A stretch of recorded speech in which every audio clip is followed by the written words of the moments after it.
Bonjour et bienvenue dans ce nouvel épisode de l'économie expliquée par mon père, en présence de l'ineffable père, Charles Gave, et du non moins inénarrable Daf, qui, ma foi, se repose parce qu'aujourd'hui, on est comme toujours un jeudi de novembre, et il pleuvait à verse, donc il est mouillé, il est tout mouillé. Il est tout mouillé et il n'aime pas ça du tout. Ça doit être un chien de chasse, il n'aime pas être dehors et il n'aime pas quand il fait mauvais. Oui, il trouve qu'on pourrait être à l'intérieur, boire un bon cocktail, se chauffer auprès d'un feu. Ça me fait toujours rire quand les gens me disent et alors il chasse. Je dis ouais, enfin les coussins en soie, hein, surtout parce que Exactement. il trouve quand je le sors sous la pluie que bon. C'est bien pour nous faire plaisir. C'est vraiment parce qu'on insiste, hein, parce que pour lui, il serait tout à fait d'accord de faire pipi à l'intérieur. Il faut être pas du tout pour qu'on devrait sortir. Alors aujourd'hui, sujet beaucoup moins réjouissant. On aimerait bien faire un petit point de perspective en cette fin de novembre sur l'état de la France. Alors c'est quelque chose sur lequel on revient souvent. Forcément, on est français, ça nous concerne. Et Charles récemment donc a commis un article que vous retrouverez institutdeslibertés.org, notre site, en tirant quelques graphiques qu'on va vous mettre ensuite en gros plan. Donc on va vous parler de deux choses, de cet état économique de la France, et ensuite on aimerait bien faire un petit point avec vous sur, en vérité, comment essayer de s'en sortir par le haut, et quel pourrait être, si toutefois on avait des dirigeants politiques un peu consciencieux, un peu intelligents, un peu intègres, et, chose rare, qui comprendraient quelque chose, ou qui en tout cas choisiraient de s'entourer de personnes qui, elles, y comprennent quelque chose. Voilà, comment on pourrait faire pour s'en sortir, parce que des solutions existent, et on ne va pas faire que se lamenter. Alors, Charles, je te donne la parole sur l'état des indicateurs économiques de l'OCDE et voilà, sur l'état de la France, donc sur, quelque part, l'état de l'industrie. Comme toujours, je commence par dire que personne ne peut faire la moindre prévision. Mais par contre, vous pouvez établir des probabilités, essayer de comprendre quelle est la chose qui risque d'arriver. C'est-à-dire qu'en général, pluie en novembre, Noël en décembre. Voilà, par exemple. Voilà, et Paco Rabanne. Et Paco Rabanne, c'est ça, c'est la vieille histoire. Bon, alors là, j'ai regardé un petit peu parce que il se passe quelque chose dont j'ai déjà parlé à plusieurs reprises dans les différents papiers ou interventions qu'on peut faire. Il me semble, avec toutes les précautions d'usage, il me semble que la France est en train de rentrer en récession. C'est-à-dire, qu'est-ce que c'est qu'une récession? C'est le niveau d'activité qui baisse, c'est le chômage qui monte, c'est une baisse de la rentabilité des entreprises, c'est toute une série de choses comme ça. Est-ce que quand on a de l'inflation dans un pays, parce qu'on sait qu'on a de l'inflation, on a pour autant toujours une récession? En principe, quand on essaye de lutter contre l'inflation, souvent oui. Mm-hmm.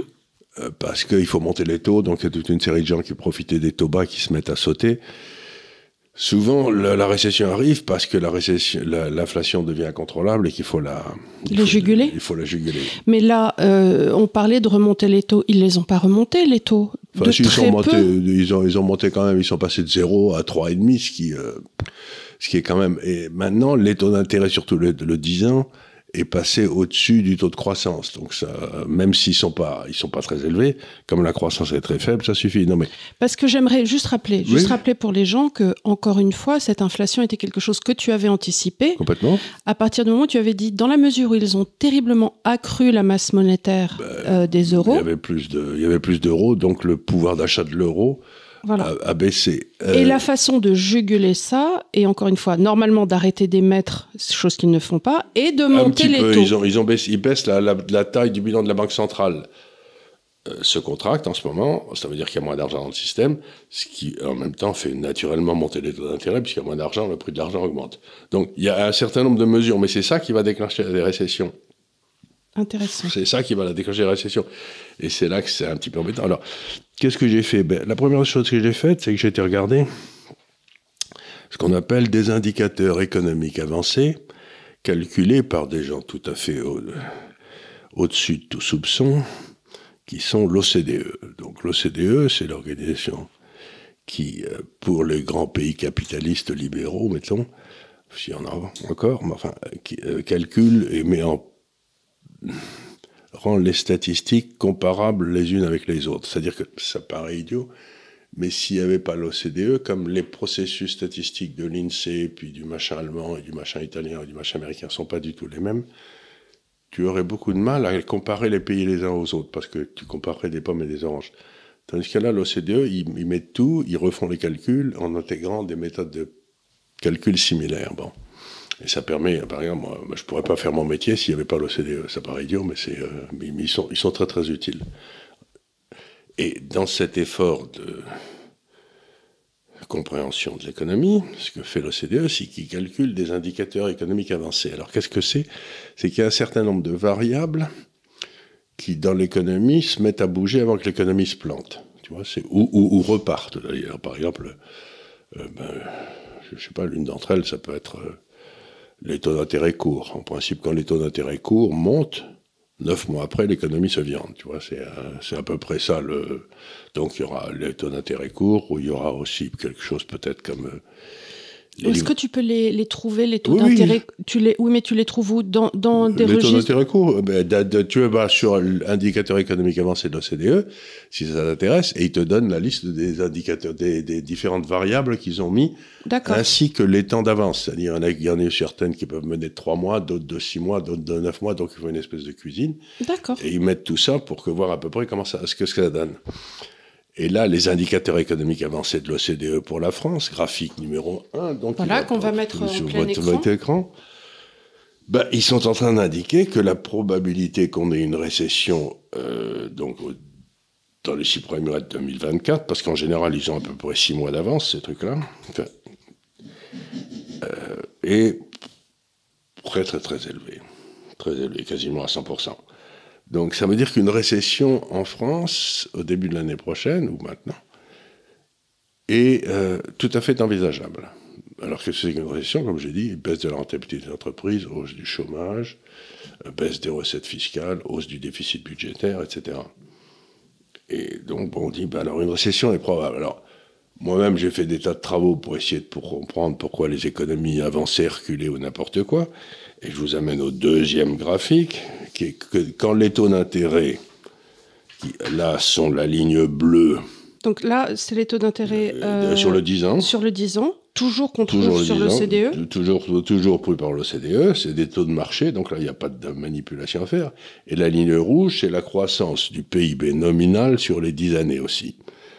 Donc, quand la ligne bleue est au-dessus de la ligne rouge, ça veut dire que vous imaginez que les profits des sociétés, ce qui est la variable déterminante, montent à peu près comme la ligne rouge, et que si la ligne bleue est au-dessus, ça veut dire qu'en prenant moins de risques, c'est-à-dire des obligations d'État, tu as un taux de croissance supérieur à ce que tu achètes si tu achètes des actions. Donc tu te dis, c'est pas la peine d'acheter des actions quand la ligne bleue est au-dessus de la ligne rouge, quoi. Et l'économie va se viander. Et les périodes assurées grises, c'est les récessions. Donc vous voyez que les récessions sont quasiment toujours précédées par une hausse des taux au-dessus du taux de croissance des profits. Bon, ça paraît un peu compliqué, mais c'est pas difficile. C'est que si vous empruntez à 10 et que vous investissez dans des machins qui croissent à 8, tu te dis, c'est pas bien intéressant. C'est pas bien intéressant, ouais. Tu vois ce que je veux dire? Donc à ce moment-là, c'est simplement une réaction de bon sens. Le type, il se dit, voilà, le taux de l'argent est trop fort, je reviens à ma boulangerie. Je vais pas acheter une nouvelle machine si je gagne du 4 et que les taux sont à 6, tu vois. Et donc la différence entre ces deux taux, c'est la ligne noire en bas. L'espèce de pavé noir en bas. Et tu vois que chaque fois que les taux passent au-dessus de 0, tu rentres dans une période assurée grise, c'est-à-dire dans une récession. Donc, je regarde ce que fait l'OCDE, où ils prennent des tas de trucs sans qu'on ne comprenne pas toujours la logique d'ailleurs, et pourquoi est-ce qu'ils ont marché dans le temps, quoi, tu vois, c'est une espèce de travail de pointillisme, et puis tu prends mon analyse qui est comparer le coût de l'argent avec la croissance des profits, quoi. Et les deux disent, une récession apparaît probable, mon pauvre monsieur. Donc ça veut dire, si récession, ça veut dire donc faillite d'entreprise, hausse du chômage... baisse des recettes fiscales. Baisse des recettes fiscales. Baisse des recettes fiscales, tu vas voir qu'ils vont être capables de les augmenter. Mais... Oui, mais non, mais c'est pas parce que tu augmentes les impôts que tu augmentes les recettes fiscales. C'est que ça va être un... Et alors, du coup, ça m'amène à une remarque que j'ai faite à plusieurs reprises, en particulier dans le dossier que je conseille à chacun de relire s'il avait vraiment...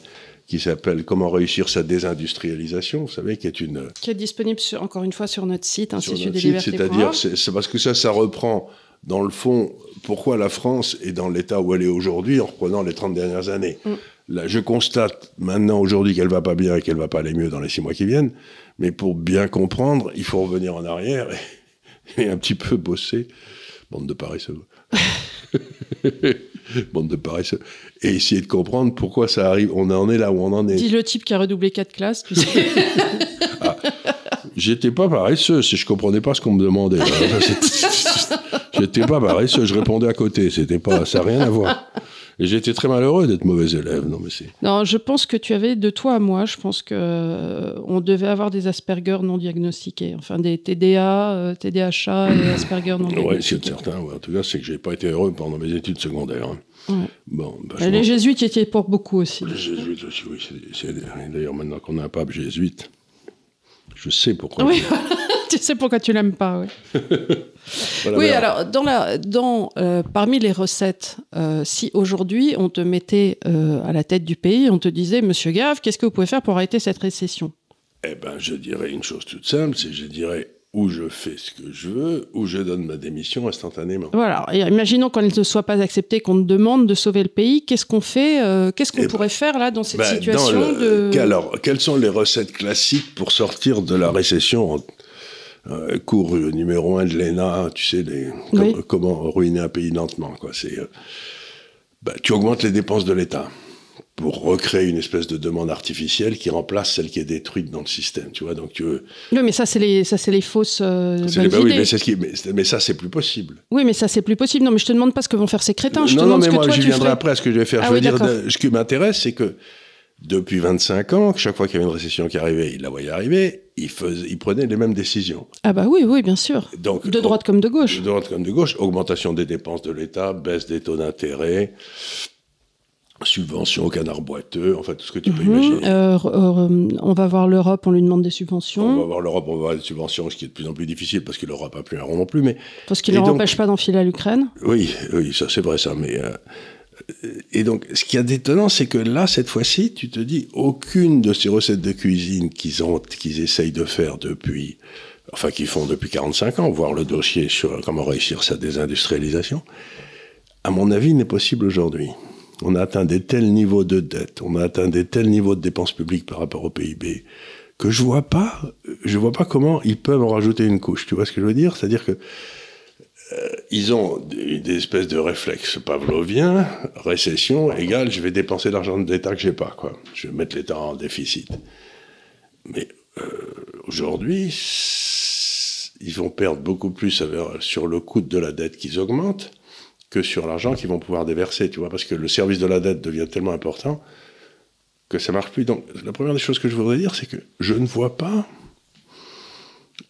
comment le politique, aujourd'hui, peut avoir le moindre effet sur l'économique. Tu vois ce que je veux dire ? J'ai l'impression que l'économique est en train de l'emporter complètement et qu'ils vont être balayés. Il risque d'y avoir une espèce de tsunami. Et ces types, tout le monde va se rendre compte qu'ils ne servent à rien. Parce que, intellectuellement, je ne suis pas plus bête qu'un autre, ça fait 50 ans que je fais ce métier. Il y a un certain nombre de choses qui pourraient être faites, mais ils ne peuvent pas les faire. Tu vois, c'est une drôle de chose, c'est-à-dire que tu es dans une salle de cinéma, quelqu'un qui crie au feu, tout le monde se barre, sauf que toi, t'es cul de jatte, quoi. T'as pas de jambes, et tu peux rien faire, tu te fais cramer. Donc c'est ça la première chose qui m'étonne, c'est que j'arrive intellectuellement dans un truc où je vois pas du tout ce qui va se passer. Oui, mais je me souviens quand tu as écrit Des lions menés par des ânes, donc on est en 2001, 2002, puisque tu as commencé à l'écrire en 2001, 2002, puisque ma fille Marc commençait à marcher. À l'époque, tu disais aussi, je vois pas comment s'en sortir. Et pourtant, ils ont trouvé des façons. Ils ont pas respecté les traités. Voilà. Ils ont imprimé de l'argent. Imagine par exemple la solution, ce serait qu'on dépense de l'argent comme des fous et que la BCE achète les obligations, donc imprime de l'argent. Donc à ce moment-là, d'abord l'inflation repart à la hausse. Repart à la hausse, donc les gens saufaudrage. Et l'euro se pète la gueule, mais comme on achète notre pétrole en monnaie étrangère, en dollars, et si notre monnaie se pète la gueule, on va s'appauvrir de façon extraordinaire. Alors, non seulement ça, mais on aura vu il y a 2 semaines, qu'en plus, l'Allemagne est en compétition avec le Japon lui-même soutenu par une monnaie incroyablement basse. Incroyablement basse. Donc, si on se retrouve avec une monnaie trop forte, en plus, enfin les Allemands, une inflation galopante, c'est-à-dire ce qui leur fait des coûts supplémentaires, montent, etc., ils vont se faire bouffer par les Japonais. Ils vont se faire bouffer, mais alors là, ils se font ratatiner. Et tu vois, un autre pays que j'aime bien, qui est la Suède, lui, il a la liberté de sa monnaie, puisqu'il n'est pas dans l'euro. Je t'assure qu'il a dévalué, mais alors massivement, et qu'aujourd'hui, être en compétition, si tu es une entreprise française avec une entreprise suédoise, tu dérouilles, parce qu'ils sont 25% moins chers que toi. Quoi. Oui, ils ont laissé filer leur monnaie, tu l'avais dit. C'est-à-dire qu'ils la laissent pas filer. Ils décident qu'ils y touchent pas. Qu'ils y touchent pas, qu'ils prennent pas ça pour un symbole de virilité. Hein, ils en ont rien à foutre. Et donc, la monnaie va où elle doit être. Où elle doit être, et c'est tout. Donc, je regarde ça et je me dis, c'est très curieux. Donc, maintenant, tu m'as posé la question, qu'est-ce que je ferais ? La seule chance qui peut exister pour la France de s'en sortir, c'est que pour revenir au graphique numéro 2, là... Celui-là. Celui qui correspond entre les taux d'intérêt et le taux de croissance, il faut que tu te débrouilles pour que le taux de croissance, c'est-à-dire la ligne rouge, là, nominale, c'est-à-dire compte tenu de l'inflation, monte au-dessus de la ligne bleue. À ce moment-là, c'est pas un problème, parce que les taux d'intérêt sont peut-être élevés, mais si la croissance est plus élevée que les taux, tu t'en fous, toi, en tant qu'entrepreneur. Si tu empruntes à 6, c'est très cher, mais que tu investis à 8, tu es très content, tu vois, t'en as rien à foutre. Ce qui compte, c'est la différence entre le coût de l'argent et la rentabilité de l'argent. Bien sûr. Et pour faire ça, tu peux pas le faire si tu as pas des prix de marché pour les taux d'intérêt et pour les taux de change. C'est-à-dire que tu dois sortir de l'Europe. Bien sûr. Et reprendre ta souveraineté monétaire et dire, la France aujourd'hui, elle a... Tu dois sortir de la grande Europe libérale. La grande Europe libérale. La grande Europe libérale qui contrôle les taux d'intérêt, les taux de change, voilà. Vos revenus budgétaires, c'est celle-là, celle où il n'y en a aucune liberté, mais c'est ça le libéralisme. C'est une Europe libérale. C'est une Europe libérale. Il y a des gens qui ne savent pas quoi se raconter. Et alors, quand ça se passe, donc, non, mais c'est assez drôle. Ça me fait toujours penser, vous savez, les gens qui n'y connaissent rien en économie font toujours penser à Molière, vous savez, avec le pauvre... Le médecin qui disait toujours, c'est les poumons. C'est les poumons, vous dis-je, les poumons. Les poumons. Les poumons, l'Europe libérale, vous dis-je. Vous faites venir n'importe quel intellectuel français à la télévision et il vous dit, les poumons, pardon, le libéralisme, c'est le libéralisme qui est le principalement ceux n'y connaissant rien à l'économie, par définition. Ou à la Minc. Mais à la Minc, il commence à dire du mal de Macron. Macron. Oui, mais on a affaire aux résistances. On est au bombeur, là, aux résistants de 45. Tu crois qu'il est arrivé à la conclusion que Macron... On est en second mandat. Et là, je le voyais dans je ne sais plus quelle émission, il disait, vous comprenez, le problème de Macron, c'est qu'il dit, moi, je suis un observateur de terrain, mais il ne s'entoure que de très jeunes et il ne veut pas écouter, sous-entendu, on ne m'a pas invité à l'Élysée pour donner mon bon avis. Ça puait ça, ça aurait été plus vite. On serait tombé beaucoup plus vite. Enfin, donc voilà, c'est ça. Alors, il y a une solution, mais compte tenu des solutions, mais compte tenu de l'environnement institutionnel dans lequel on est, européen, etc., ces solutions ne peuvent pas être appliquées. Donc, on arrive maintenant au moment extrêmement important où il va y avoir à faire presque un choix dramatique entre l'environnement institutionnel et littéralement la survie économique de notre pays. Mais, voilà.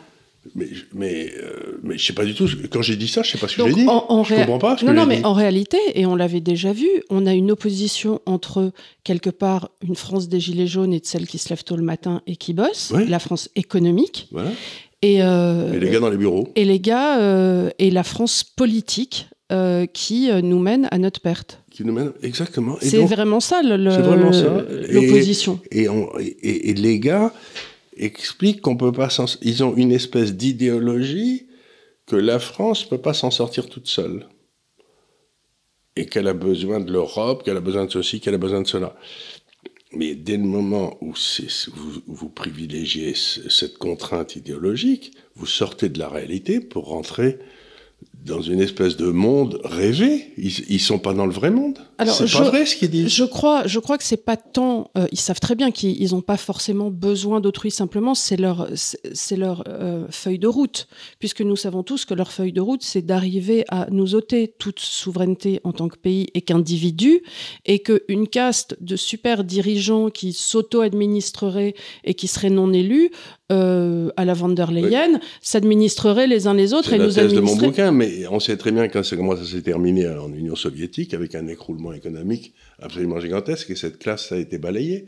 Et c'est la même chose qui va se passer. Eux, ils ont bien vécu. Tous les Ceausescu, ils étaient dans leur palais, ils étaient bien tranquilles. Mais ils ont terminé mal, on les a terminés. Ils ont mal terminé, on est d'accord. On les a branchés. Mais entre-temps, ils étaient habillés en Givenchy. Donc, oui, non, c'était très bien. Donc, alors... J'explique, je continue un petit peu avec ces graphiques parce que... Donc là, on va sur le troisième. On va sur le troisième, et vous voyez, chaque fois qu'il y a une récession, souvent qu'il y a une récession, il y en a eu 3 ou 4 là, les périodes hachurées grises, donc les périodes hachurées grises, vous voyez, les lignes pointillées vont vers le bas, c'est-à-dire que le déficit, par exemple, en 2003, passe de 2 à 3,5, donc c'est quand même pas mal. Oui. Et puis vous voyez qu'en 2008-2009, pendant la grande crise, là, on passe de 2% de déficit à 8, poum, 6 points d'écart, c'est absolument monstrueux. Oui. Et puis vous voyez ensuite, pendant la période, il y a une petite récession, il y a des récessions un peu là, de 2012 à 2014, mais là on augmente les impôts comme des malades, donc le déficit ne bouge pas. Mais quand la vraie récession arrive en 2020, on passe encore de 3 à 8. Points. Et donc si maintenant il y a une récession dans l'état où on est, on va aller à 10% de déficit. Tu vois, non, mais ce que je veux dire, c'est... Alors, mais 10% de déficit. Et alors, le pire, c'est le graphique suivant, c'est qu'en plus, regarde notre déficit des comptes courants. Tu sais, c'est la balance commerciale. Alors, rappelle, parce que moi je sais... Est-ce que la France achète plus à l'étranger et qu'elle vend plus à l'étranger, par exemple? Donc, c'est vraiment le plateau de Madame la Marchande. C'est combien on achète aux autres et combien ils nous achètent à nous. Voilà. Ça fait la balance commerciale. Vous voyez, avant qu'il y ait l'euro et toutes ces bêtises, on avait une balance commerciale excédentaire. Encore une fois, en pourcentage du PIB, on était à 1,5-2%. Arrive l'euro, plus les 35 heures, plus toutes ces imbécilités, plus les réformes en Allemagne, que nous ne faisons pas, nous faisons dans l'autre sens. Vous voyez notre déficit extérieur qui s'écroule. La grosse ligne, la grosse flèche noire, c'est la détérioration de notre compétitivité structurelle. Vous voyez qu'on devient de moins en moins compétitif, on achète de plus en plus à l'étranger. Et aujourd'hui, alors que la croissance est nulle, on est déjà à près de 2% du PIB. Mais si on a un déficit et qu'on essaye de maintenir la consommation, on va acheter de plus en plus de trucs à la Chine ou au Japon, et de moins en moins en France, donc ça risque de passer à 3 ou 4. Ça veut dire que, un déficit, qu'est-ce que ça veut dire? Ça veut dire que tu vis au-dessus de tes moyens. Donc tu vis au-dessus de tes moyens avec l'État, c'est 10% du PIB, allez, 8%, allez, mettons 8%. Et puis tu vis au-dessus de tes moyens vis-à-vis de l'extérieur, c'est encore 2%, que tu dois faire financer par les marchés. Tu vois, c'est que tu dis, j'ai besoin de 10% de mon PIB pour boucler mes fins de mois. Alors, certaines personnes, et je l'entends à droite, chez des gens comme Julien Rochdy, qu'on salue au passage, et qu'il faut qu'on invite pour son dernier livre. Avec plaisir.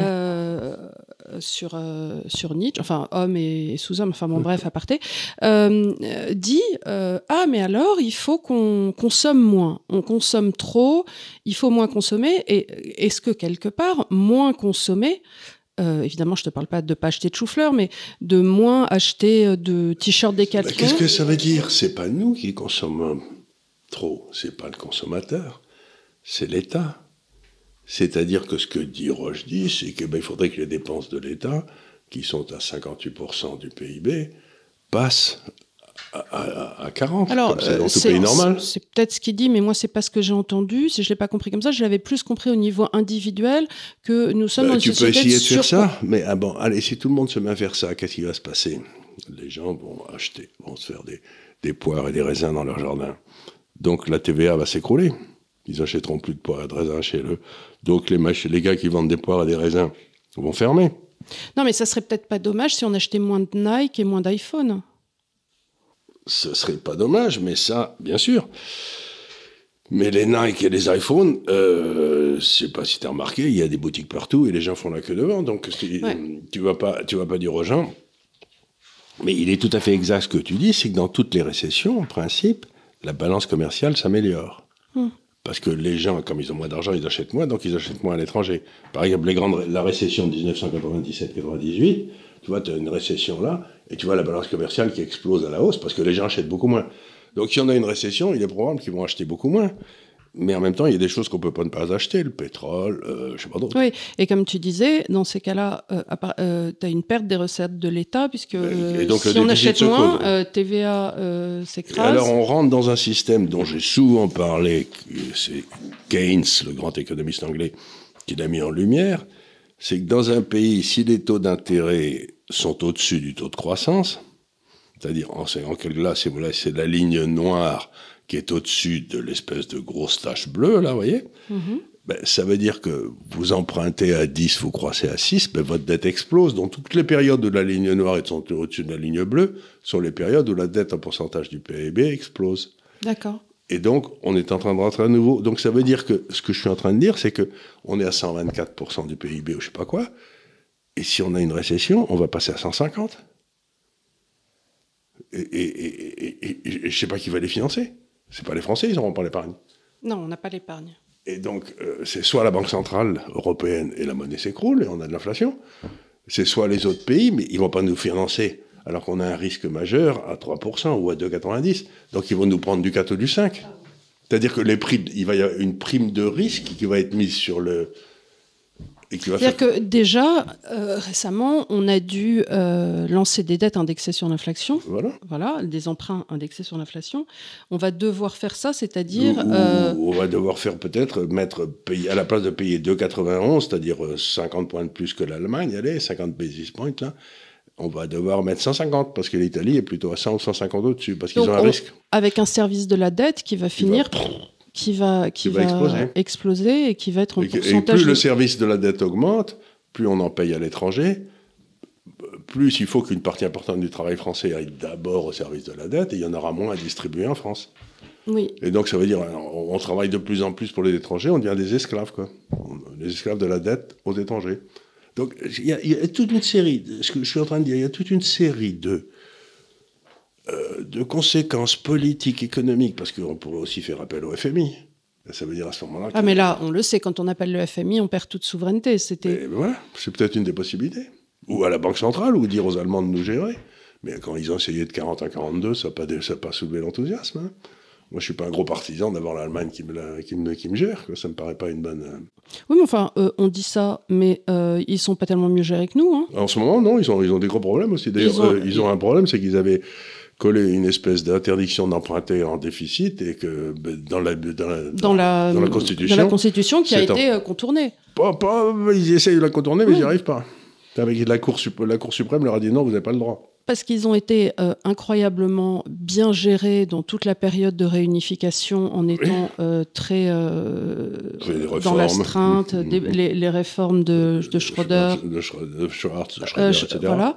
Et depuis... c'est n'importe quoi. La mère Merkel, ça a été un désastre. Donc, la première des choses que je voulais vous dire, c'est ça, c'est qu'on se retrouve dans un monde où, un petit peu comme le monde de l'Union soviétique à la fin des années 80, c'est-à-dire que vous arrivez à une contradiction entre la réalité et l'idéologie qui vous gouverne depuis... Donc, soit il faut abandonner tout prétexte d'amélioration du niveau de vie et toute démocratie, et vous fermez tout, et vous... Bon, c'est un peu ce que fait la Corée du Nord, quoi. Soit la population se révolte et va brancher les gens au réverbère, quoi.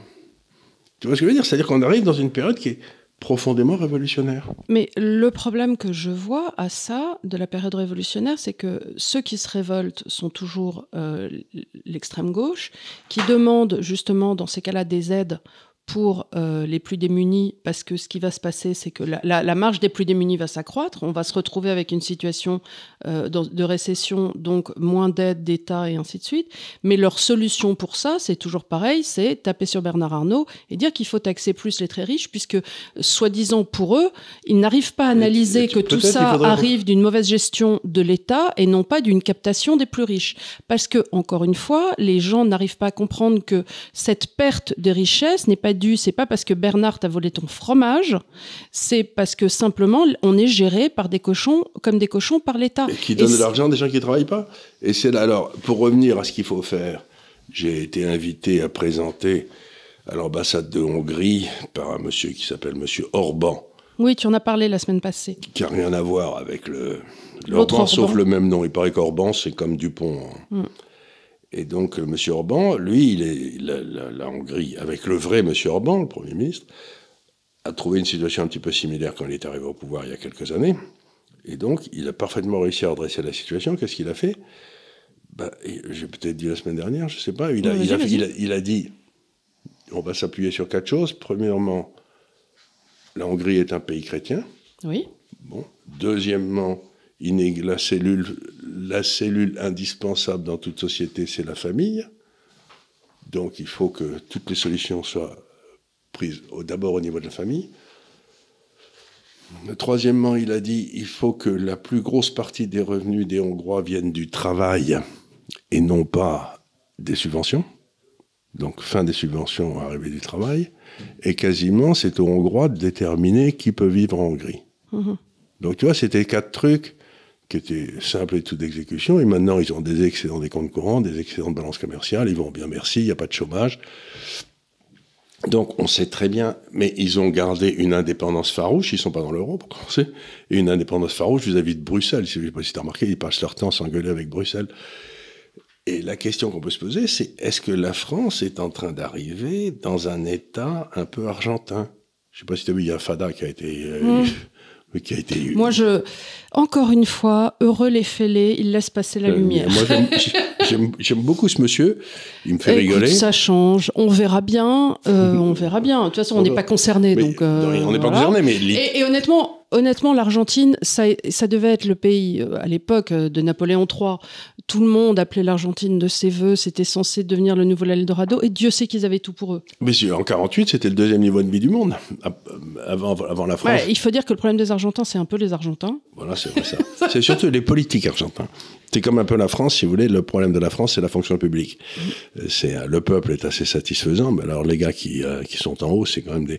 Donc, la vraie question, c'est que maintenant, l'Argentine a voté à 55% pour ce gars-là, qui est pour réduire l'État de moitié et tout. Pourquoi? Parce que les subventions que les gens recevaient de l'État pour les acheter, elles valent plus rien. Tu n'achètes rien avec, parce qu'il y a une telle inflation. Donc, à partir du moment où même les mecs subventionnés commencent à ramer, ils disent, mais ça marche pas leur truc. Le problème qu'on a en France, c'est qu'il y a 55 ou 60% des gens qui touchent des subventions de l'État et qu'elles ont encore un pouvoir d'achat, ces subventions. Mais quand elles auront un pouvoir d'achat de 0, ils diront, faut peut-être que je me mette au boulot, quoi. La dernière... Mais il est certain, bon, on a tous vu ces fameux reportages où tu vois des mères célibataires qui touchent, célibataires... voilà. 4 000 euros, je sais pas, 2 000 euros. Non, mais avec la CAF, avec l'aide au logement, avec l'aide aux parents isolés, avec 3 enfants, sans père, 1 200 euros. Et bon an, mal an, en province, qui s'en sortent. Avec un loyer de la ville inexistant, qui s'en sortent, quoi. Oui. Voilà. Alors, on peut dire c'est très bien, mais ce qu'il y a, c'est que c'est toujours payé par quelqu'un d'autre. Et le jour où ce quelqu'un d'autre ne peut plus payer ses transferts, eh bien, c'est à ce moment-là qu'on élit un type qui trouve que... Donc, est-ce qu'il faut que la France s'appauvrisse au point argentin pour qu'on puisse se débarrasser de cette classe de sensu qu'on a en France? Je ne sais pas. Alors, c'est la vraie question que je me pose. Moi, ce dont j'ai peur, encore une fois, c'est que la France, faisant les mauvaises analyses, aidée par des gens qui pensent que le problème, c'est l'Europe libérale, si tu vois ce que je veux dire, bien sûr. Qu'on se retrouve en disant « Ah la solution, c'est de taxer plus les riches et de taper les entreprises. » Donc, on sait que la marge brute d'autofinancement des entreprises est déjà absolument moribonde. On rappelle qu'elle est passée à 25% du PIB à 21%, tandis qu'au même moment, en Suède, elle était montée de 20 à 25%. Et que... La marge brute d'autofinancement, c'est simplement combien les entreprises gagnent. C'est la différence entre ce qu'elles payent et ce qu'elles coûtent. Donc, ça veut dire qu'en France, chaque fois qu'il y avait une crise, on tapait sur les entreprises pour payer. Et maintenant, comme il y a de moins en moins d'entreprises, on a de plus en plus de mal à trouver de l'argent, parce qu'en Suède, ils se sont dit, c'est marrant, mais c'est quand même 90% des vrais boulots sont créés par des entreprises. Donc on va peut-être essayer d'aider les entreprises. Donc la marge chez eux est passée de 21 à 25. Et en fait, le poids de la fiscalité, si tu regardes, avec Macron, ne s'est pas tellement alourdi sur les ménages, ça s'est plutôt adouci, mais en réalité, c'est énormément alourdi sur les entreprises. Oui. Donc, si on doit attendre un sursaut, et effectivement, puisque là, on va avoir une hausse du chômage amenée par cette récession, les seuls susceptibles de nous faire sortir de cette nasse, c'est l'entrepreneur. Or, déjà, on sait qu'on a une part de l'industrie qui a été diminuée aujourd'hui à 9% de notre PIB. Donc, on a un pourcentage d'industriels qui est encore existant, mais déjà limite de moribond. Mais alors là, je voudrais ajouter quelque chose qui me paraît important, c'est que les gens me disent la France s'est désindustrialisée. C'est vrai, parce que comme le dit Emmanuel, on est passé de 20% à 9%. Mais il y a en France des sociétés industrielles extraordinairement efficientes. Oui. C'est-à-dire Schneider, c'est-à-dire Air Liquide. Air Liquide, comme par hasard. Vous en avez plein. Les gens vont croire que tu es acheté par Air Liquide, tu sais. J'aimerais bien, tiens. Oui, alors, si vous voulez, Air Liquide nous acheter. Remarque, je vois pas pourquoi il t'achèterait, tu fais déjà tout le boulot. Je fais déjà tout le boulot. Gratuitement. Gratuitement. Je le fais parce que je les aime bien, puis pour moi, c'est l'entreprise parfaite, parce qu'elle a tout compris. Bon, Schneider, c'est pareil, Saint-Gobain, c'est un peu moins bien, mais enfin, ils font du bon boulot. Donc, vous avez toute une série très grande, mais ce que ces entreprises ont compris il y a très longtemps, c'est que c'est très bien de garder des capacités intellectuelles, industrielles, etc., mais que c'est pas la peine d'avoir des usines en France. Donc, oui, mais si tu n'as pas d'usine en France, tu ne crées pas de travail en France. Tu ne crées pas de travail en France. Mais par contre, le jour où on prend les décisions qu'a prises Orban en Hongrie... Elles reviennent. Elles reviendront, elles ouvrent des usines à fond la caisse en France. Elles reviendront si tu assures une pérennité juridique suffisante. Parce qu'en France, on est les champions pour, vas-y, je te fais une loi, qui en revient dessus. C'est pour ça qu'il faut... Une sorte de moratoire. Je sais pas, j'étais avec ce bon Hervé Juvin il y a quelques jours qui me disait qu'il faisait une loi en France ou en Europe par semaine. C'est-à-dire que une session parlementaire, ça dure 20. C'est-à-dire que chaque année, il y a entre 20 et 30 lois de plus qui s'additionnent au stock de lois. Et il me disait, mais personne n'y comprend plus rien, quoi. C'est complètement effrayant. Elles sont mal rédigées, elles sont mal écrites, personne ne comprend rien. Donc, ce qu'il faut, c'est... On ne sait pas si elles existent déjà, on ne voit pas comment elles sont... Elles peuvent être en contradiction. Voilà. Elles peuvent être... Ce que disait ce brave Milton Friedman, puis voilà. Puisque j'ai déjà parlé d'Air Liquide, je peux parler de Milton Friedman, lui, il disait, l'honneur, la réputation et la prospérité d'un individu n'est en rien certain tant que le Congrès des États-Unis est en session. C'est-à-dire qu'il disait, dès qu'ils sont retournés dans leur circonscription, on est tranquille, mais quand ils sont tous ensemble, ils vont nous faire des trucs, on va être ruinés, on va être déshonorés, on va se retrouver. Et c'est tellement vrai. Vous avez envie de vous dire, mais vous pouvez pas vous arrêter un peu. Moi, quand je vais à Bercy, ce qui m'est arrivé plusieurs fois, je vois tous ces bureaux fermés avec des gens, les portes fermées comme ça, mais il y en a des kilomètres. Il y a le bâtiment Colbert, il y a le bâtiment Vauban, je sais pas quoi. Des bars à... Tu te dis, mais ils font quoi toute la journée? Mais ils font quoi toute la journée? Ils doivent faire des trucs qui vont m'emmerder, c'est sûr. Ça. Je vois pas à quoi ils peuvent penser d'autre. C'est comme quand tu vas chez le building rond là, de France Culture, la maison de la radio. Maison de la radio. Tu te dis, mais ils font quoi là France Interminable. Ok, d'accord. Il y en a qui, ils organisent quelquefois des concerts. Et ça, tu dis, mais vous êtes combien de bureaux pour faire ça? Alors, il paraît qu'il y a là, dans le Meuble Rond, il y a l'allée des Mélèzes. C'est-à-dire, l'allée des Mélèzes, c'est tous les anciens dirigeants. Tu sais qu'on ne va pas leur faire de la peine, donc ils ont toujours une voiture, un chauffeur. Oui, j'écoute, c'est le minimum quand même. Minimum. Donc, il y a l'allée des Mélèzes où les gars... ils arrivent ils viennent payer quand il pleut dehors, quoi. Voilà, ils continuent de payer. Hein. Voilà, ils ouvrent le monde. Et voilà, ils ouvrent le monde et ils vont voir si... Ils demandent à leur secrétaire d'imprimer leurs emails. C'est tout à fait ça. Vous me ferez un parapheur, mon petit. Vous ferez un parapheur. Et donc, on se retrouve dans ce monde absolument extraordinaire. Donc, moi, je suis très intéressé par ce qui se passe en Argentine parce que c'est la première fois qu'ils ont un vrai candidat de rupture. Un type qui dit, ça va pas du tout, on va fermer la Banque centrale, on va fermer la moitié des ministères. Ouais, le ministère de la Culture, Le ministère de la Culture, du droit de l'eau mouillée tiède. C'est pour ça, le premier que je fermerai en France, c'est le ministère de la Culture. Ah, mais ça mon me ferait Dieu. un plaisir. Ouais. Tous ces gars-là, je supprimais toutes les subventions aux journaux.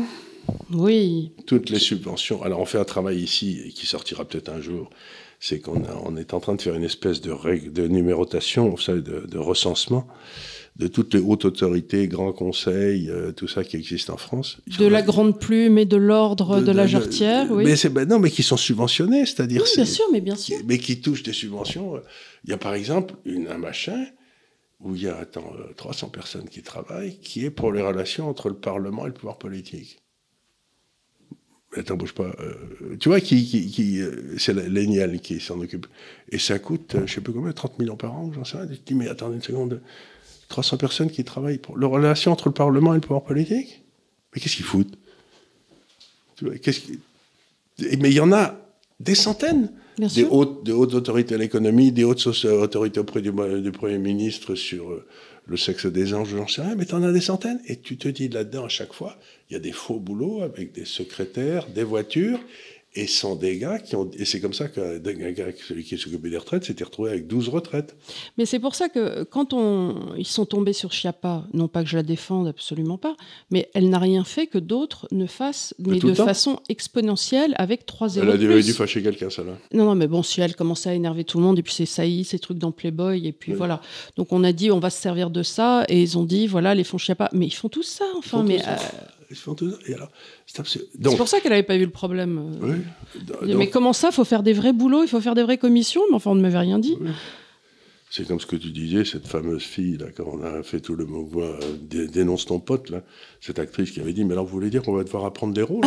Non, c'était comment elle s'appelle cette comédienne Blanche Gardin. C'est bon, alors j'ai bien compris que on ne pouvait plus coucher avec les réalisateurs, mais vous voulez dire que maintenant il va falloir apprendre les rôles, parce que moi ça m'arrange pas. Voilà, et puis je suis pas bonne, et puis j'ai pas de mémoire. Voilà, non bon, c'était. Voilà, mais il y a une série de gens qui sont. Donc, ce qu'on essaie de... dans la Alors oui, il y a quelque chose d'important, et ça tu le rappelles très souvent, c'est qu'à partir du moment dans un État où les dépenses étatiques passent au-dessus de 35 à 40% du PIB, ça coince. C'est toujours pareil, ça entraîne toujours la baisse de la marge brute d'autofinancement des entreprises. Mais il faut bien que quelqu'un paye. Donc, à partir du moment où dans l'État français, on se retrouve avec un pourcentage de l'État, de la croissance de l'État qui est supérieur à 40%. Aujourd'hui, on est à quoi, 47 48 ou j'en sais rien. 48. Ipso facto, par l'effet, voilà, l'entrepreneur ne peut pas subsister. Si l'entrepreneur ne peut pas subsister, chômage. Puisque quel va être son premier réflexe? Soit ne pas embaucher, soit débaucher. S'il dépose le bilan, lui aussi se retrouve au chômage. Voilà. Et c'est un drôle de truc, parce que les gens pensent, par exemple, que si vous embauchez des fonctionnaires, vous avez créé des emplois. Vous avez créé des impôts, vous n'avez pas créé des emplois, parce qu'il faut les payer, ces fonctionnaires. Il faudra mettre des impôts sur quelqu'un d'autre après. Donc la réalité, c'est que sur 90% des emplois créés en France sont créés par des entreprises de moins de 10 personnes. Il faudrait bien foutre la paix aux entreprises de moins de 10 personnes. On n'arrête pas de les martyriser. Voilà. C'est ça. C'est déjà suffisamment difficile d'être entrepreneur. C'est-à-dire vous prenez des risques insensés. Si en plus on vous casse les pieds tout le temps, vous finissez par vous décourager, quoi. Mais c'est ça qui me tue, c'est que je vois partout des petites entreprises fermées et les grosses entreprises prospérer. Parce que le but de cette classe, c'est quand même qu'ils aient une série de grandes entreprises avec lesquels ils sont copains comme tout, c'est ce que j'appelle le capitalisme de connivence. Qui n'a rien à voir avec le libéralisme et qui est en réalité... du vol. Du vol, et c'est ce qui s'est passé par exemple dans la mainmise sur EDF. Ça n'a pas été une libéralisation des prix, ça n'a rien à voir avec le libéralisme, ça a été une entreprise prise par des copains où on a favorisé des entreprises, des fausses entreprises qui étaient des machines à sucer le sang qui n'existaient pas. Et ensuite, on a déversé tous les risques sur EDF, qui a dû prendre les pertes et donc sauter en bourse. Qui a dû sauter, enfin, je veux dire, c'est quasiment comme s'ils avaient déposé le bilan. Ils ont été nationalisés. Et donc, c'est un peu la thèse que je défends dans mon bouquin, c'est que vous avez cette espèce des grandes sociétés monopolistiques qui se mettent dans le même plumard que le gouvernement, que la fonction publique, et qui ne veulent pas de concurrence, et donc qui tuent tous les petits entrepreneurs, parce que le petit entrepreneur, c'est quand même celui qui résiste le plus à la tyrannie, quoi. Le grand gérant d'entreprise, il s'accommode très bien de la tyrannie parce que lui, il est bien traité quand même. Alors, il y a ça. Et puis, quand tu es un gros gérant d'entreprise aussi, tu as possiblement un capital immobilier que ton entreprise a acquise au fur et à mesure, ce qui t'a permis, par les temps qui courent, prenons LVMH, de faire un levier gigantesque. Absolument. Avec des taux, tu as pu emprunter. Et ça, si tu veux, ça a quand même été le problème, ce qui va m'amener subtilement vers la question d'après que je voulais poser, qui était l'impact des taux dans nos vies à tous. Dans nos vies à tous, le taux, c'est quelque chose que les gens ont du mal à comprendre. C'est que c'est une obligation. C'est-à-dire que, par exemple, moi, j'ai créé des entreprises et j'ai toujours essayé de développer mes entreprises à partir des fonds propres. C'est-à-dire du capital que j'avais dedans ou de l'argent que je gagnais. Parce que ça, c'est de l'argent que tu peux dépenser complètement. Mais si tu empruntes de l'argent, d'abord, il va falloir que tu sers cet argent. C'est-à-dire que tu auras l'écoute de ton entreprise plus le taux d'intérêt qu'il faudra payer. Donc, ça augmente déjà les coûts de ton entreprise. Mais arrive la fin de la période où il faut rembourser. Tu te retrouves avec le remboursement. Et si tu dois rembourser 100 et que tu gagnes 5 par an, tu as dépensé dans des machines qui ne sont pas rentables, tu sautes. Donc, pour moi, aussi curieux que ça paraisse, le taux d'intérêt, c'est quand même quelque chose d'extraordinairement dangereux dans une société ou dans un particulier. S'endetter, c'est dans le fond aliéner sa liberté, quoi. Par exemple, quand j'ai décidé de partir en 80 avec ta mère en Angleterre, j'aurais eu un prêt immobilier, je ne pouvais pas. Là, on a rendu les clés de l'appartement, et puis qui était très bien, d'ailleurs, rue Cortambert, et puis on s'est retrouvés à Londres. Donc, pour moi, l'endettement, c'est une autre façon dont ces gens qui nous gouvernent... De nous asservir. De t'asservir en te disant, vous allez acheter de l'immobilier, c'est une très bonne idée, on va vous prêter de l'argent, vous allez... Et comme les Français aiment bien posséder... Mais c'est une autre façon de les attacher à la glèbe. Tu vois, c'est une autre façon de les attacher. Moi, je déteste la dette. Mais au plus profond de mes entrailles, je déteste la dette parce que je sais que c'est une façon de m'asservir. Alors, j'ai deux questions là. Des gens comme Anis, que nous avons reçus ici, et qu'on aime beaucoup et qu'on salue aussi, disent « Oui, mais ça n'est pas normal qu'il y ait des intérêts sur la dette. » Ça, c'est la vieilleté musulmane, oui. Alors, oui, et on l'a aussi, je crois, chez Saint-Paul, où ça a été développé par une partie de l'Église au 5e siècle, au 6e. C'est-à-dire, ce qui s'est passé, c'est que ça existait chez les Juifs aussi. Où curieusement, tu n'avais pas le droit de prêter par intérêt à un autre juif. À un autre juif. Mais tu pouvais prêter aux chrétiens. Aux chrétiens, ok, ou à n'importe qui, aux païens, ça, c'était pas grave. Donc cette notion de taux d'intérêt, c'est, encore une fois, j'ai essayé d'expliquer ici à plusieurs reprises, c'est le prix du temps. C'est-à-dire que tu es là, tu as de l'argent, et tu as le choix entre le consommer aujourd'hui ou l'attendre demain ou après-demain. Et on te dit, on va te payer quelque chose pour que tu le prennes après-demain, et moi je t'emprunterai ton argent et je développerai une affaire. Donc, si tu n'as pas de taux d'intérêt, il n'y a pas de prix du temps, et à ce moment-là, le capitalisme ne peut pas fonctionner parce que tu ne peux pas faire rentrer... Je ne comprends pas pourquoi ça choque les gens, parce que si tu te mets du côté du prêteur, c'est-à-dire tu te dis, ok, vous mettez quand même votre argent dans un code vie, vous attendez quand même à avoir un petit retour dessus. Et quel serait votre incentive Ça vient d'un truc religieux, c'est que c'est ce qu'on appelait, je crois, l'anatocisme, c'est que normalement, tu ne devrais pas gagner d'argent sur l'argent. Tu peux gagner de l'argent en faisant des trucs, mais tu peux pas gagner de l'argent sur le commerce de l'argent. Et j'ai jamais compris pourquoi, parce que tout ce que tu fais, c'est que si par exemple tu es un banquier, tu fais de l'intermédiation du temps. Toi, tu prends ton capital Et à la place de le laisser dans quelque chose qui est complètement liquide, tu vas le prêter à quelqu'un qui te le remboursera dans 5 ans, et puis tu vas toucher un truc. Sans compter qu'en période inflationniste, si tu calcules pas un taux déjà au-dessus de l'inflation, c'est toi qui te fais avoir. C'est toi qui te fais avoir. Donc, mais c'est une très vieille tentation de dire on n'a pas le droit de gagner de l'argent sur de l'argent. Oui, mais dans ces cas-là, tu te retrouves avec plus personne qui prête de l'argent, puisque mais dans tu ces te retrouves cas-là, avec une société qui ne peut pas intégrer le temps dans le calcul économique, et à ce moment-là, tu n'as aucun développement. C'est les sociétés musulmanes qui n'ont jamais eu aucun développement, parce que tu peux pas faire rentrer des investissements d'infrastructure, tu peux rien faire. Tu vis dans le présent. C'est-à-dire que c'est une espèce de vie dans le présent, tu peux pas faire rentrer. Et faire rentrer le temps dans l'économie, mais c'est un peu ce qu'ils ont essayé de faire quand ils ont foutu les taux d'intérêt zéro négatifs il y a quelques années. C'était les États avaient capturé le temps. Ils voulaient empêcher les gens de calculer le temps. Et dans la même idée, donc d'autres personnes disent, oui, mais alors ça n'est pas normal que l'État n'emprunte pas à zéro et tu te retrouves avec cette fameuse loi de 73 qui avait été... mais c'est complètement idiot parce que... Quel est le mystère du capitalisme? C'est que tu as des bonnes petites fourmis qui empruntent ici à gauche. Et puis d'autre côté, tu as des fadas complets qui sont des entrepreneurs qui essayent d'emprunter auprès des capitalistes pour transformer ce qui est une épargne stérile, parce que les fourmis, elles n'en font rien de leur épargne, elles le laissent en codévie ou j'en sais rien. Elles essayent pour le transformer en capital productif qui va permettre à tout le monde d'être plus riche, en centrale nucléaire, en trucs comme ça. Donc, le mystère du capitalisme, c'est comment tu passes d'une épargne stérile à une augmentation du stock de capital pour la population. Mm-hmm. C'est par l'intermédiaire de gens qui s'appellent les entrepreneurs qui savent le faire. Mais si tu prends cette épargne stérile et que tu la donnes à un gars comme l'État qui va en faire des dépenses sociales stériles, il n'y a pas d'enrichissement.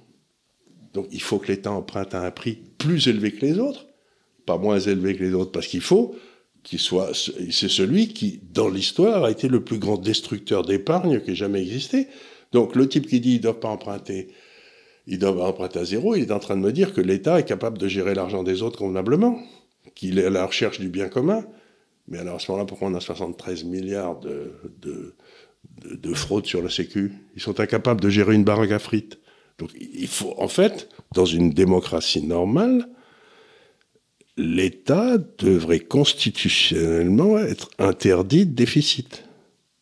Il ne devrait pas avoir le droit d'emprunter, puisque d'emprunter, c'est lever les impôts sur tes enfants ou tes petits-enfants. Donc pour moi, l'État, je m'en contrefous, mais il ne devrait pas avoir le droit d'emprunter à n'importe quel taux. C'est un peu ce qui se passe en Suisse ou maintenant en Allemagne. Donc cette histoire de l'État d'avoir de l'argent gratuit, mais pourquoi? Vous pouvez m'expliquer pourquoi il devrait avoir de l'argent gratuit? Vous êtes satisfait de la façon dont il a géré l'éducation, les retraites, l'hôpital? Bon, et incidemment, la loi de 73 disait absolument pas ça en plus. Hein, donc bon, et incidemment, de toute façon, depuis Maastricht, la question ne se pose même plus, puisque le fait que c'est emprunté à l'Europe. Donc, maintenant, c'est une banque centrale. On s'est même dessaisi de cette capacité de transformer notre épargne nationale en production nationale par l'intermédiaire d'entrepreneurs nationaux. Maintenant, on le fait faire par des... Enfin, ce que les gens aiment bien dire, c'est dire oui, c'est la loi de 73, la loi Rothschild. Vous voyez ce que je veux dire, mon bon monsieur? Voilà, vous voyez ce que je veux dire. Oui, donc, moi, dès qu'on me parle de la loi 73, je dis, allez, un petit couplet antisémite, c'est bien. Un petit couplet antisémite, c'est... Voilà. Mais ça, c'est un truc qui est très fatigant. Vous savez, c'est toujours ce que je dis, mais c'est... Je vais dire une connerie, je peux? Non, vas-y. Il y avait, quand j'étais en Angleterre, l'homme religieux préféré de Madame Thatcher, c'était le grand rabbin, qui était un type invraisemblable, que je l'adorais, je ne sais plus comment il s'appelait.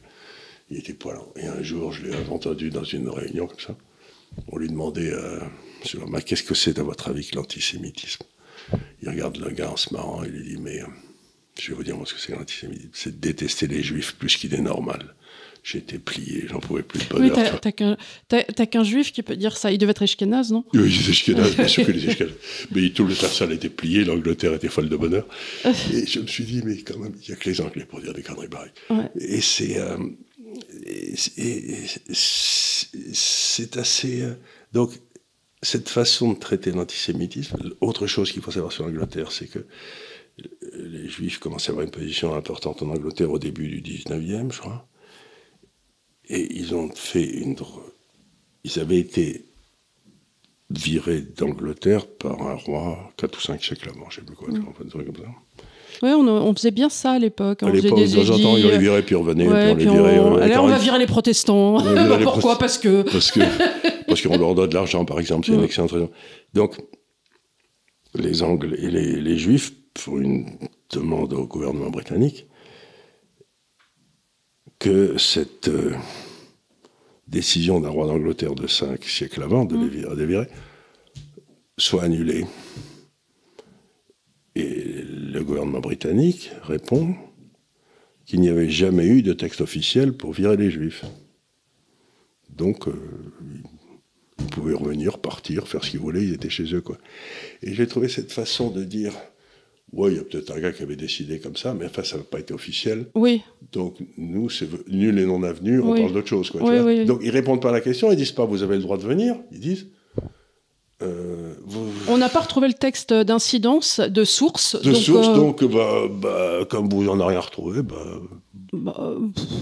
business as usual. Business as usual, vous êtes un anglais comme un autre.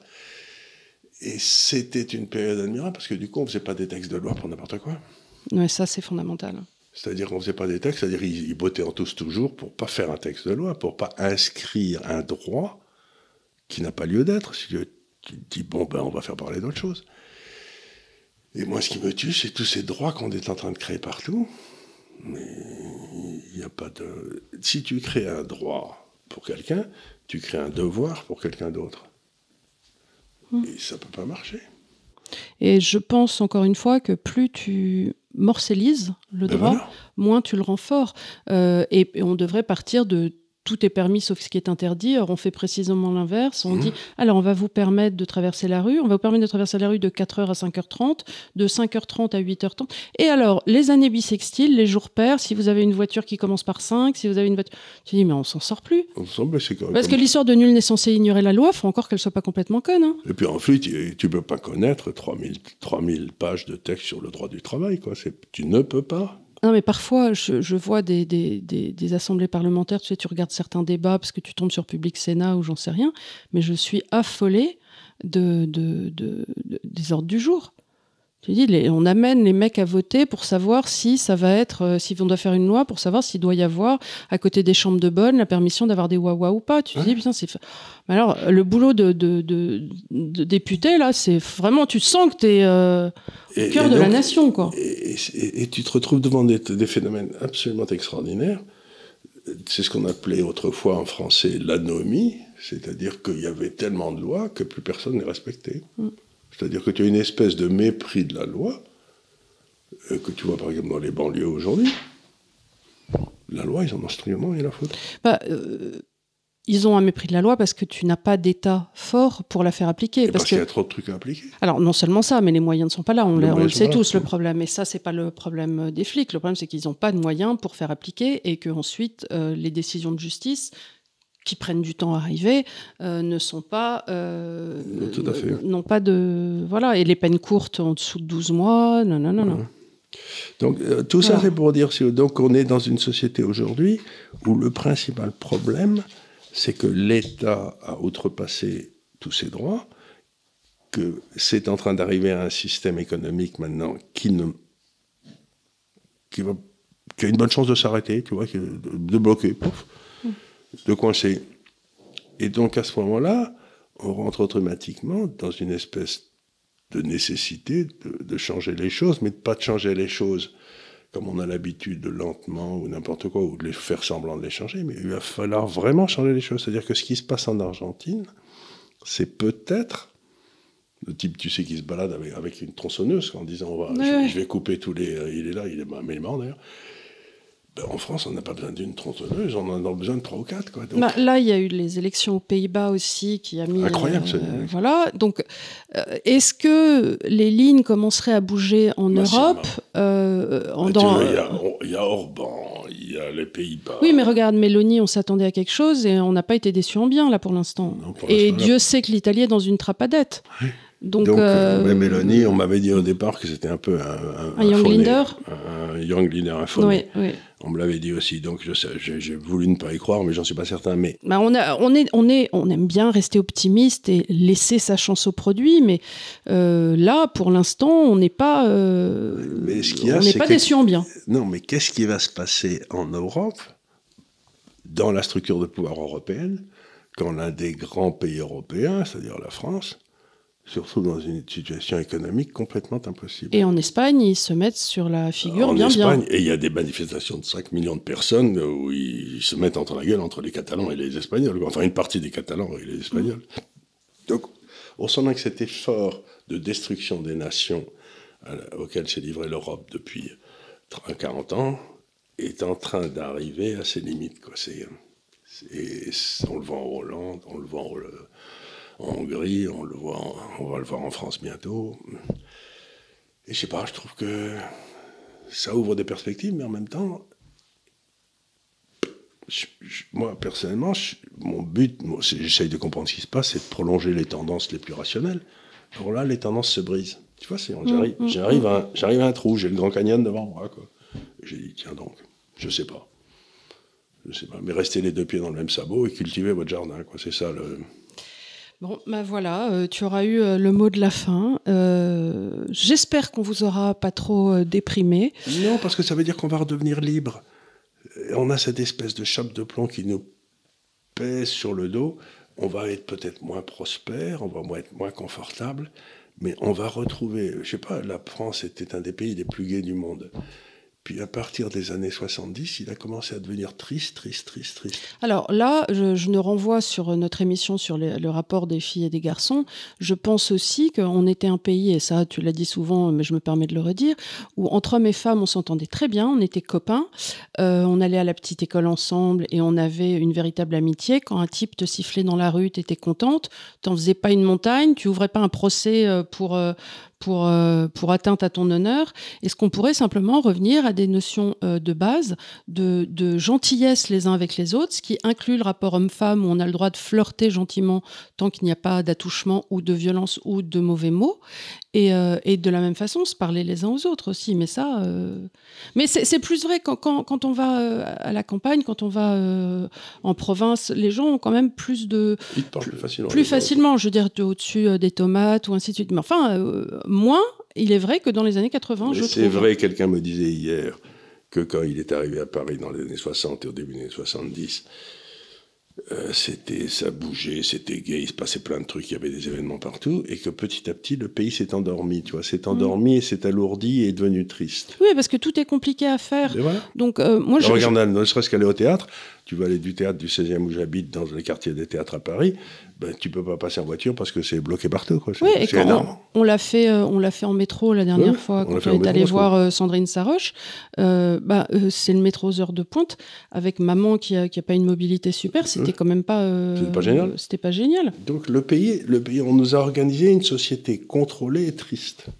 À la place d'une société incontrôlée et gaie.